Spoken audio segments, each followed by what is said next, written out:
সব দোষ পুরুষের। পুরুষ কি শুধু মেয়েদের শরীর খোঁজে? পুরুষের কি আবেগ নেই? কিংবা নারী কি একজন পুরুষের শরীরের আনন্দ উপভোগ করে না? তাহলে সব দোষ পুরুষদের উপর এসে পড়ে কেন? ফেসবুকে একজন এই বিষয়ে খুব সুন্দর একটি উত্তর দিয়েছেন। পৃথিবীর বেশিরভাগ মেয়ের ধারণা ছেলেরা শুধু শরীর খোঁজে, শরীরের আনন্দ খোঁজে। পুরুষের সব আবেগ শরীর থেকে শুরু হয়ে শরীরেই শেষ হয়ে যায়। দিন শেষে সব পুরুষের গায়ে শরীর সর্বস্ব লেবেল এঁটে দেওয়া যায়। কিন্তু আসলে কি পুরুষ শুধু শরীর খোঁজে? কিংবা নারী কি শরীরের আনন্দ উপভোগ করে না? পৃথিবীতে এক শ্রেণীর মানুষই আছে এমন, যারা কেবল শরীর, টাকা আর জাগতিক বস্তু চেনে। তাদের মাঝে পুরুষ যেমন আছে, নারীও আছে। এদের সাথে সবাইকে মিলিয়ে ফেললে হবে না। এরা তো মানুষ না। কিন্তু ব্যক্তিগতভাবে আমার মনে হয় একজন পুরুষকে আপন করে নেওয়া আসলে খুব সোজা। আমাদের সমাজে খুব ছোটবেলা থেকে একজন পুরুষকে নিজের আবেগ গোপন করতেই শেখানো হয়।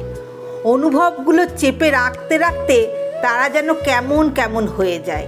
অথচ আমি নিজেই দেখেছি, সহস্র চুমুর চাইতেও পুরুষেরা বেশি গুরুত্ব দেয় কেউ আদর করে পাশে বসিয়ে খাওয়াক, এটা ওটা পাতে তুলে দিক।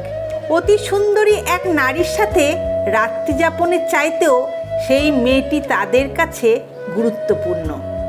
দিন শেষে যার কোলে মাথা রাখা যায়। অতি সাহসী পুরুষেরাও চায় খুব কষ্টের দিনগুলোতে কেউ একজন পরম মমতায় বুকে টেনে নিক, মাথায় হাত বুলিয়ে দিক, আদর করে বলুক সব ঠিক হয়ে যাবে। সব ঠিক হয়ে যাবে একজন নারী যেভাবে তার পুরুষটিকে সমস্ত শক্তির উৎস হিসেবে চায়, একজন পুরুষও কিন্তু তাই। সেও চায় একান্ত নারীটি তাকে বুঝুক, জানুক, তাকে অনুপ্রেরণা দিতে পারুক। অন্যদের কথা জানি না, কিন্তু আমি নিজের জীবনে এমন পুরুষকেই দেখেছি। বাবা, ভাই, বন্ধু, প্রেমিক, আরও না জানি কত রূপে দেখেছি। তারা ভালোবাসার বড় কাঙাল। একটু ভালোবাসা, একটু মমতা, একটু আদর দিয়ে তাদেরকে কিনে নেওয়া যায় আজীবনের জন্য। অদ্ভুত বিষয়টা হচ্ছে যে যাই বলুক না কেন, যতই লিঙ্গগত ঝগড়াঝাটি থাকুক না কেন, আমার কখনো মনে হয় না নারী পুরুষ পরস্পরের শত্রু। তারা পরস্পরের পরিপূরক, একে অন্যকে ছাড়া অপূর্ণ। অথচ তারা পরস্পরের পরিপূরক, অথচ তারা পরস্পরকে ছাড়া অপূর্ণ। খাপে খাপে মেলানো প্রাকৃতিক অদ্ভুত সুন্দর সৃষ্টি মানব ও মানবী। আমার অনুরোধ, আমাদেরকে শুধুই পুরুষ নয় মানুষ ভাবুন। দেখবেন জীবন অনেক সুন্দর হবে। শুধুই পুরুষ বিদ্বেষ নয়, সহমর্মিতার হাত বাড়িয়ে দিন।